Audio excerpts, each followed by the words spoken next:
You have to understand the business and you have to understand how to make impact where more people care about the number. The CFO cares about the bookings number. The sales leader cares about the bookings number. The CEO, the board care about the bookings number.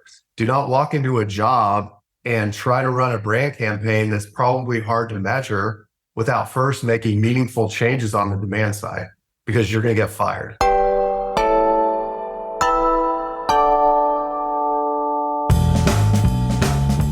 Hello and welcome to Confessions of a B2B Marketer. Today we have Kyle, Lacy, CMO of Jellyfish, to share the 70-30 rule that is foundational for any B2B marketing leader. Before we get into that, we've got to give a shout out to Fame.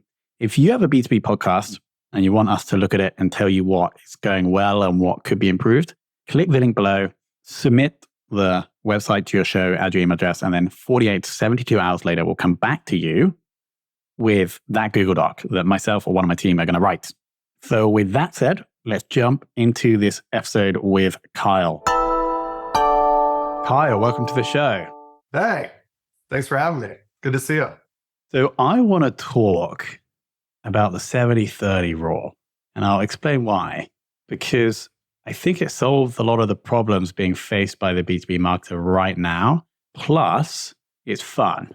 And so my first question, or what I'd love for you to share, is like this thing that I think you've created. Like, what is it and how does it work? And then I'd love to dig into examples of the 70 and then the 30.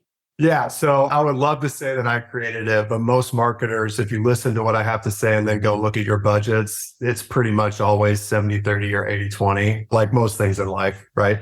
So the 70-30 rule is when budgeting, 70% of your marketing spend, which includes variable and fixed, that also includes software and headcount, should go towards revenue generating activities. So that could be pipeline, could be bookings, however you want to define that.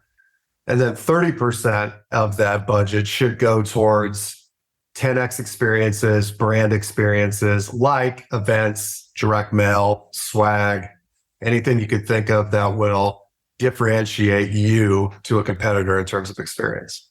So that's how I've always focused the budget, and it's something that I've used for the past 5 years. And is there an order in which you should take this? Because it seems like it's easier to get the sign off to do the wild stuff. When I said wild stuff, I mean the brand stuff. If you are hitting the number. Right. So that's exactly right. Like you make it work. Yeah, you've got to spend the 70% correctly in order to be able to make some of the bets. I learned this the hard way, and I'm sure that any marketing leader in a venture-backed startup is probably nodding their head in agreement right now as I say this, but marketing only has a seat at the table if you're helping produce pipeline or revenue.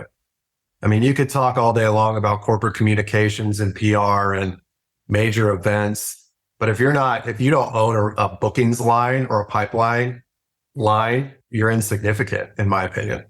And what do you, out of those two, should it be one of those two, pipeline or revenue, booked revenue? And if yes, what are your preferences between the two? And right now, Jellyfish, is your 70% going towards either of them? I think it depends on sales cycle. At Lacy, most of our deals were probably, let's average them out, they were between 45 and 60 day sales cycle. You could define those as a high velocity sale. We were judged on bookings. We were judged on revenue because half the deals closed in quarter.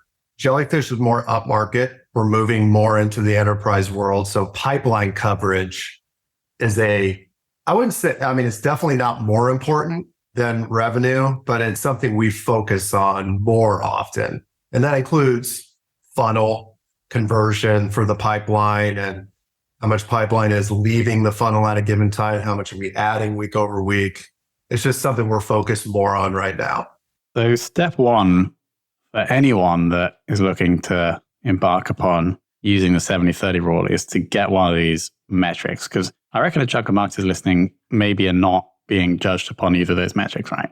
Yeah, I'm assuming so. I've heard a lot of it. And I have been that marketer. It's just so difficult to get the things that you need to do the job correctly, like headcount, like budget, like ownership of ideas, if you're not helping the bottom line of the business, because it is a business. We don't, at least in my world, I'm not working for a charity, right? This is a business and we are built to make money and we're built to sell a product. And it's important that the marketing team helps support that. So we go to the CEO and CFO and we're like, give me a pipeline number, give me a budget, and then let's roll. So I think if possible, we'll save the memorable experiences like the brand, the 30%. We'll do that later in the episode because that's and I know I've been listening to some of your podcast interviews before. You got some great examples there. So before that, I'd love to just talk through examples of where you've taken the 70% and have used that to hit this pipeline or bookings number. And it doesn't have to be a Jellyfish. It can be any of your previous experiences. It'd be awesome to have examples. First off, you're the one, marketing leader, you should be the one presenting a pipeline number. You're not given a pipeline number. Marketing and sales should own the pipeline number with support from finance and not the other way around, in my opinion. Got it. You're in a partnership with finance, but you should be the one helping set that number, not taking it and not questioning it, right? Got it. Yeah. It's something that, I don't know. I'm trying not to get up on a soapbox because this is stuff I just love to talk about in general, because marketing leaders don't have a great tenure in venture-backed software, right? I think average tenure right now is 16 months, which is crazy, especially. So this is why I like talking about this, to support our marketing peers in order to make the most of their careers. Do you think that tenure on average, maybe you have this data, is longer or shorter than the sales lead? I'm pretty sure. Now, I could follow up with you after this. I think it's fairly similar, but I think sales is longer. Really? I think marketing actually, I think this past year, Pavilion runs a survey. I don't know if it's every 6 months or every year where they try to think through the tenures and benchmark the tenures. And I think CMOs surpass sales in terms of more likely to be fired. It's kind of a depressing topic. For sure. I always thought it was sales. I had a podcast idea. I pitched to a client sold sales software called The Endangered Executive. And we're just going to bring on sales leaders that have got fired early and talk about that. So now maybe I should do this. I should replace Confessions of a B2B Marketer with The Endangered Executive. You should do both. I have a great marketing leader. She's a consultant now. That would be a brilliant guest, because what she does is she talks to CEOs about how to better understand marketing so they don't go through the process of firing somebody every 9 months. There's a lot we could get. I mean, it's a little bit of a depressing topic in general. So moving back to your original question on the 70%, at Lessonly, it was very much invested in organic search, content production. We had, out of our inbound revenue, a good 50-60% of it was driven by organic search for a long time. We had the foundation of organic search, and I believe every company should try to build that, because there's tools like Demandwell as an example. That's a great software that helps you do that at scale now. You don't have to hire a bunch of people to try to figure it out. So organic search. And then at Lessonly, our BDR teams were successful and they reported into marketing. Nice. So with that was part of your 70%. Yeah. You've got to adjust it a little bit, but there's a process of going in and applying headcount percentages. So the BDR headcount percentage went 100% to the 70%, but our designers, as an example, 50% went to revenue, 50% went to brand, because they were doing both. You got to kind of build a model out, but the 70% is basically experimentation and making sure that you're building the right channels, paid, organic, outbound efforts, if you have the ability to influence that. And then events and direct mail and all those went into the brands. We had some demand webinars that were in the 70%, but most of the events and direct mail and stuff going to the 30. So we'll get to the 30 later for sure. Just super high level, to give an example for Lessonly, A, what are the tools do for people that didn't know? And then B, a keyword that you guys were hitting that was converting, if you're happy to share. Yeah, sales training, sales enablement, sales readiness. We made a quick pivot into sales and customer service instead of HR at Lessonly, which led to our acquisition by Seismic. Or it got pretty tactical, where it's the 10 lessons to learn when scaling a sales team with enablement. I can't remember at Lessonly, our top performing piece, to be honest with you, but I mean, for a while, our top performing piece from just a traffic perspective was interview questions, like HR interview questions, which was Nice. pretty deep in the, I wouldn't say that it led to many major deals, but in terms of just driving traffic, it was quality. But we had a lot of organic search, and then we moved just more into ABM efforts as we moved up market. Same thing applies to Jellyfish. How do you get more personalized? But always keeping in that idea that you're setting aside some money in that 70% on a quarterly basis to experiment. I think adolescently set aside, it's very much dependent on the budget size, but we were setting aside between 10,000 and 50,000 a quarter just for experimentation. So it could be, you could throw in A/B testing on the website using Hotjar. You could do, now I would say, using Mutiny for personalization of content on the website, testing AI content. We would do testing a bunch of different ad creative, a bunch of different things you could group in there.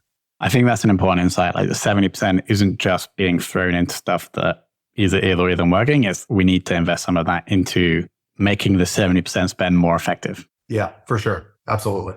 Cool. And would you say the mix of 70% spend for Jellyfish is similar to what it was at Lacy? Yeah, I'd say that it will range. It depends on the quarter, but it will range between 70 and 80%. So I'd say that if you're guiding the team or you're trying to set this up yourself as a marketing leader, just kind of throw the dart between 70 and 80%. Got it. And it's never simple and it's never easy and it's never perfect, but that's kind of a good guideline. Just a reminder to people listening, if you're, say, coming in as a new marketing leader and you understand the 70-30 rule, you're being measured on pipeline/revenue, it's probably good to start getting the 70% working first than to embark upon a big brand campaign. Yes. To prove yourself. Okay. Yeah. That's clear. I just wanted to remind the audience. Yeah. So let's move now to the 30%.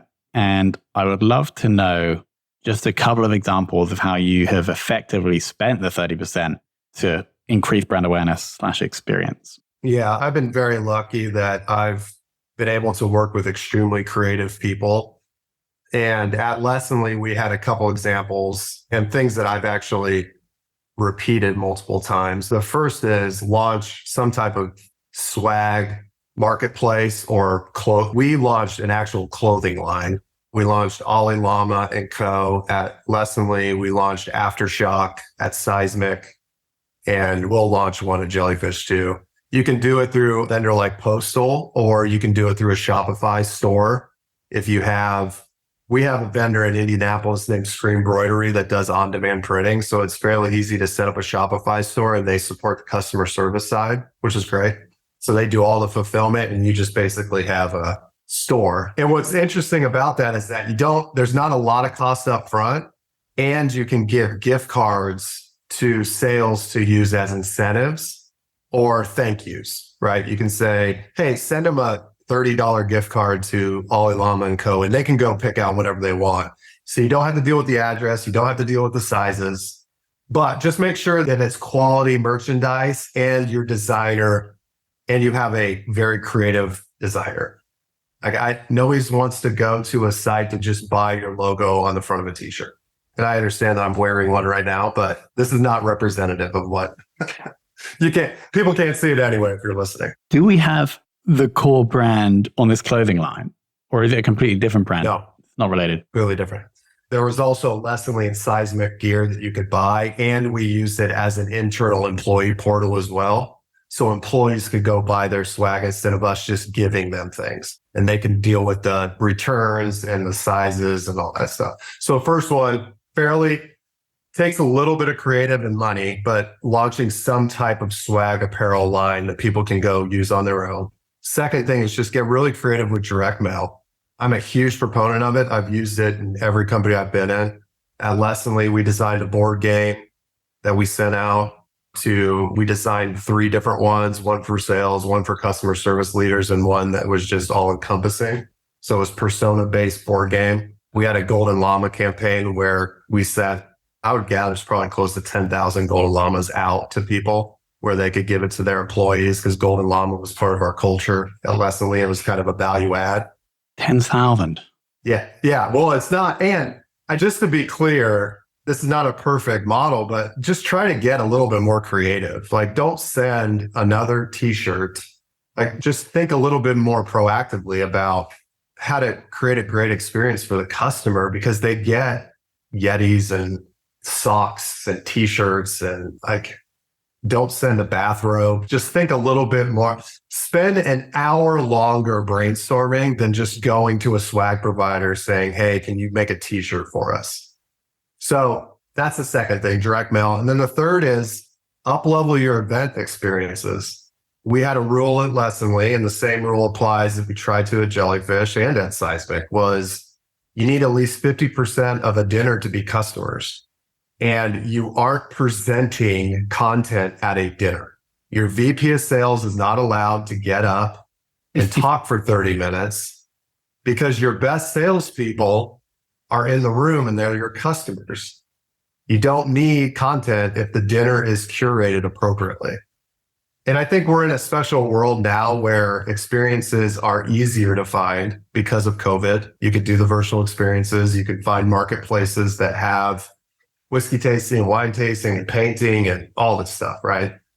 But I think it's like taking all these things, these brand experiences, one step farther and pushing your team or yourself to say, what's the elements I can incorporate into this thing that set it apart? Branded napkins at the dinner, right? Like, lighting is important in a room. The food is important. Like, all that is, most people don't think about it. And the people that do make memorable experiences, whether that's through the mail or in person at a restaurant. If executed correctly, does the 30%, or have you seen the 30% lead to an uplift in the 70%? Yeah. I would love to say that I have the perfect attribution model to show that the 30% led to an uptick. I'm not going to lie to you. It's very, very difficult to track that. But rising tide lifts all ships. And if you do a good job driving bookings and revenue in a way that's meaningful, the other 30% is more just making sure that you are impacting the market in a creative way, right? Like, I've been in both situations, so I feel like I can say this.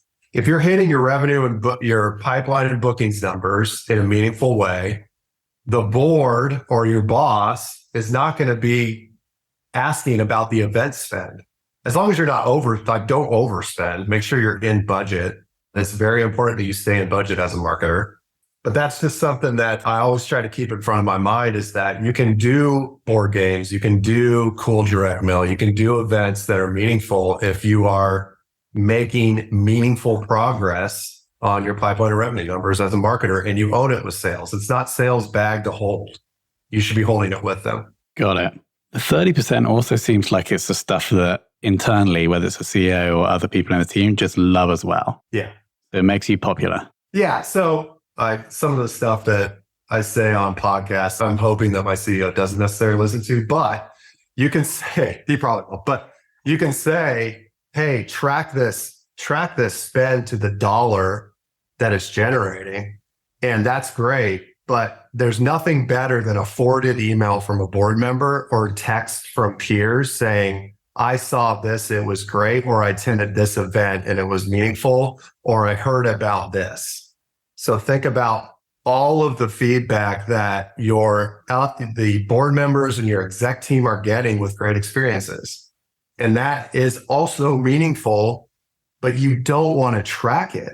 Then you're just losing the beauty of marketing, where it's like, it's surprise and delight. It's not track, robotic marketing. Make sure you drive as much revenue as possible.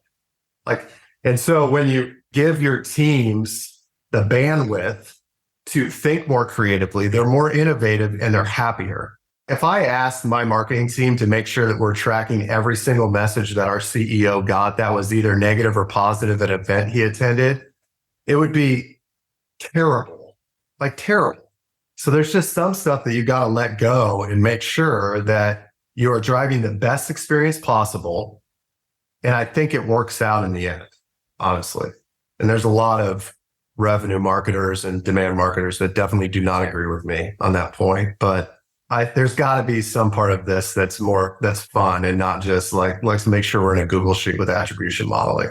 It also seems to me that we're like honing in on the ability to extend the CMO's tenure, right? Because the CEO is like judging your performance and there's like the quantitative stuff. Are we hitting those numbers? But then there's also the emotional part to the performance evaluation where the CEO is like, is this person, do they love our brand? Are they pushing our brand forward? Am I popular in my CEO mastermind because we are sending great golden numbers out? Absolutely. Absolutely. This is how we solve the problem of the 60-month average tenure. Yeah, I think it's part of it. I think you have to understand the business and you have to understand how to make impact where more people care about the number. The CFO cares about the bookings number. The sales leader cares about the bookings number. The CEO and the board care about the bookings number. Do not walk into a job and try to run a brand campaign that's probably hard to measure without first making meaningful changes on the demand side, because you're going to get fired more than likely. And sometimes you don't have control over it either way. But in the first 30 days, you should have made meaningful adjustments or changes or introduce something new to the demand gen side of marketing, not hire a PR firm. I have nothing against PR firms, but waste of time. That's a whole, I could talk for an hour on that, but they'll go in and build a corporate communications plan, especially if you're a venture-backed startup that's like Series A, B, or C. So aside from the clothing line you're going to start for Jellyfish, is there anything else exciting coming down the pipe for the 30%? I mean, we've got Ocean Engineers, Jellyfish Lego line. We have our first model that's a Lego set that we built internally with a vendor. Like official Lego, like branded by Lego? Well, not branded Lego. They are Legos, but we built it and sourced all the pieces. And it's an Ocean Engineer themed Jellyfish sets that we're going to release every year. So the first one's going to come out this year. We'll probably throw around a board game at some point. There's definitely podcasts. There's definitely more content that we will do that's a little bit more than just the blog post or ebook. You know, it's this whole, I learned early on that building audience is important to what we do as marketers. And there's ways to do that now that are creative and meaningful and fun. We'll be focusing on that as well. There we go, team. That's the actionable takeaway. This is what I'm going to call the episode. Go build a Lego, release annual Lego kits. That's going to solve all your problems. But make sure you have revenue. Then go build the Lego set. Kyle, that was awesome. Thank you. I do actually think we joke, but this does seem absolutely foundational for any marketing leader joining a company, the 70-30 rule. Obviously, we're going to link to your LinkedIn profile. We're going to link to Lessonly. We're going to link to Jellyfish. And you actually listed a whole load of tools we also linked to. Is there anywhere else we should send people? Most of my time spent on LinkedIn. I'm on Twitter too. You could search me on Twitter, but jellyfish.co and Kyle Lacy on LinkedIn. Amazing. We'll send people there. Kyle, thank you so much for your time. Thank you for having me. All right, team. What do we think? Kyle loved it. Very relaxed, just talking as if he would be talking with a friend. Great episode. The 70-30 rule, I highly recommend using that as a framework to guide your marketing spend. And ideally, you will be staying longer in the role than the average of 16 months. So let's first give a shout out to Denitsa, who said, insightful, ! A ton of value, keep rocking. Thank you so much. That's coming from Bulgaria.